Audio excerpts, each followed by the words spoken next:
PD7408 from SupplementReviews.com coming at you today with our very first mailbag question. This one got sent to us by email from Scott out there in Massachusetts. The question he asked, which is a very good one to start with, is what's the very best shoe for lifting?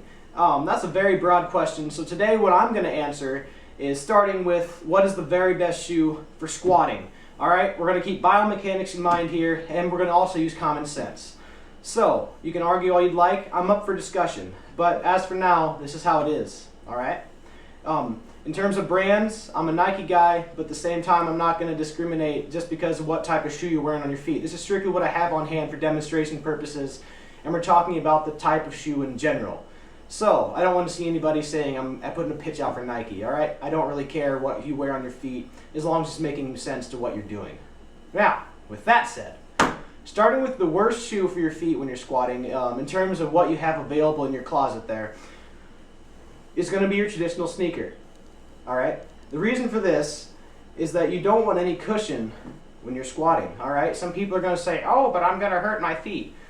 No, you're not. Alright? You're going to hurt your feet by having that extra cushion there. The reason for this is, especially with a shoe that's flexible, like this one, like this happens to be a Nike Free 3.0, is with all this flexion in here, added in with the cushioning that's available to your shoe, is that you're going to allow your foot to shift within that shoe.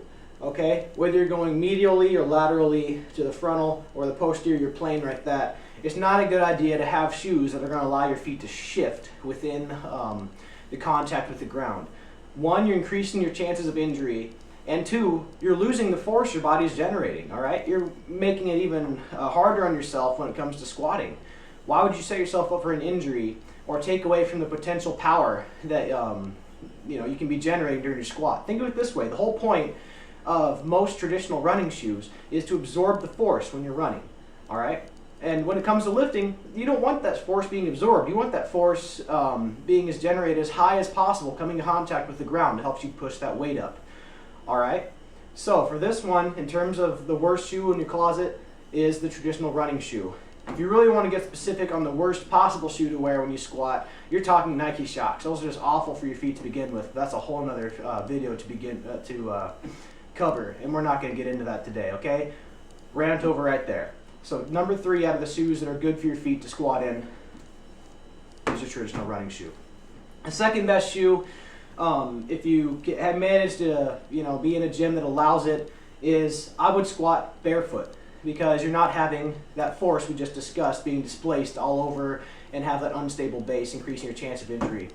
If you're not fortunate enough to be squatting in a gym that allows barefoot squatting, your next best possible choice is either going to be a pair of Chucks or a pair of shoes like a Vibram 5-finger or Adidas Fila Skeletos or Adidas Run Pure, whatever you want to call it. I don't really care. They're all about the same. They have the same concept.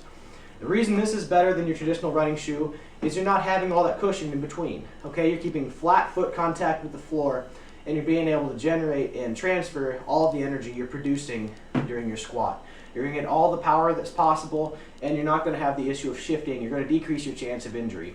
These are also my recommendation when it comes to a deadlift, but that's a whole other video in itself, especially if you want to get really complicated here.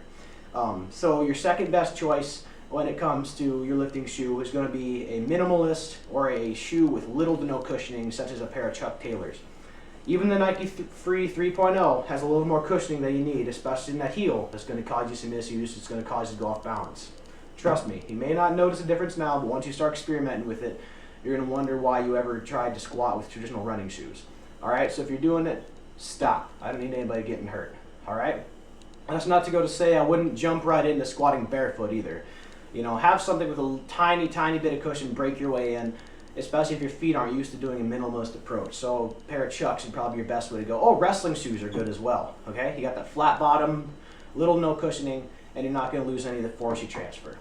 Alright, now, with those two being said, the very best possible shoe to squat in, which might not come as a surprise to most of you, is going to be your Olympic style lifting shoe. Alright, these are what I squat in right here.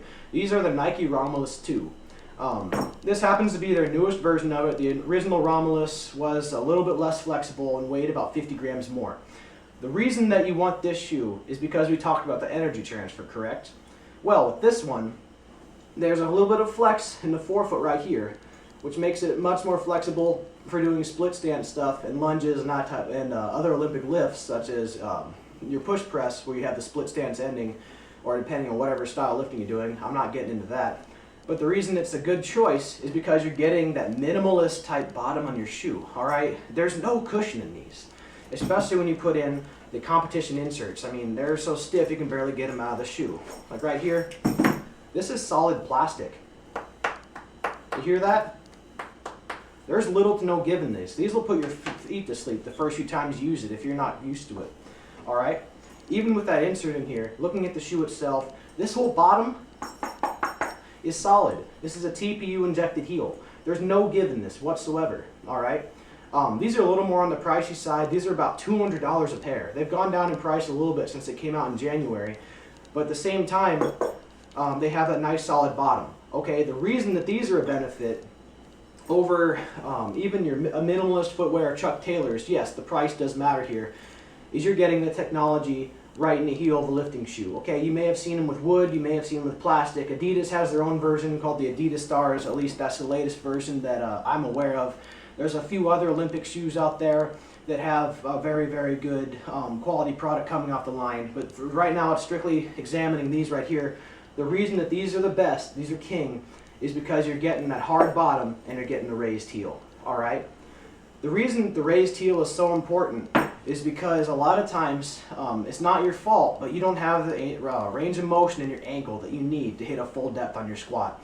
That's why you see these at the Olympics, is because of that raised heel. You see them at powerlifting meets, is because of the raised heel. You see them at your, well, I guess, depending on what gym you're going to, if you're not seeing at least a pair of these on occasion, you're going to the wrong gym, all right?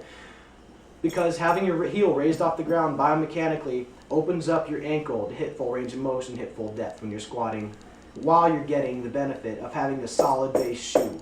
All right, there's no loss of energy transfer right here. You're getting the full heel drive with the full foot contact. All right, so the very, very best possible shoe you can wear when you squat is the Olympic style shoe with a solid heel. Now, I know I'm scaring a few of you away here saying that these upper level lifting shoes, such as the Adidas Star or the Nike Romulus 2, is the price. I mean, $200 is a lot to spend, but keep in mind, these are made of solid leather and a hard TPU plastic. Okay, these aren't going to wear out anytime soon, so they're going to last you a lot of years of squatting, especially if you're squatting once a week. You're wearing them once a week, all right? They're also great for hang cleans, any type of explosive Olympic lift. For that same purpose there, you're not transferring energy where you don't want it to go. It's going directly from the floor to your feet, through your posterior chain, all the way through the rest of your body to make the most out of your lifts without compromising having your feet shift whatsoever and increasing your chance for injury. Some cheaper alternatives to the Nike Romulus or the Adidas Star. I know Adidas has one that came out earlier this year as well. It's called the Adidas Powerlift, if I'm not mistaken. That's the exact name for it. Those are going to run you about $80 to $90. I know I've discussed with a few of you exactly my recommendation on the shoe, and that's a very good entry-level shoe. The problem with those is when it comes to those versus the upper-level shoe is just how stiff the material is. They have the raised heel, so it's an excellent place to start. It's going to be solid. It's not going to have that over flexibility that you're going to get from a running shoe, and you're going to get the benefit of an Olympic shoe. The problem is especially it's a, I believe, rubber injected heel, is that when you get towards your upper limits, 400 pounds plus, I mean, is when you start getting your working numbers here, that heel is going to start to squish, even with an Olympic shoe. This right here, it has that power bridge technology. It's not going to have the deviation to one side or the other, but the power lift, I mean, it'll be perfectly fine if you're just getting into shoes, you want something that's better than your running shoe, and you want to get that added range of motion in your ankle, then go ahead, and the Adidas Powerlift is a good place to start. Just keep in mind when you get pushing heavier weight, you might need to invest in that more heavy-duty Olympic style and quality shoe that isn't going to let your heel squish, all right? That's just something to keep in mind. Now, if you're looking for ways to simulate an Olympic lifting shoe, and all you have available is a pair of Vibram 5 Fingers, Fila Skeletos, or your Chucks, one of the best methods that I have to do with my athletes, because our university isn't exactly busting down the door to get our athletes lifting shoes, even though they're very important, is when you have your Vibrams or your Converses, get a 10-pound plate and you can wedge that underneath your heels. That's going to simulate this raised heel on the Olympic lifting shoe without the cost, alright?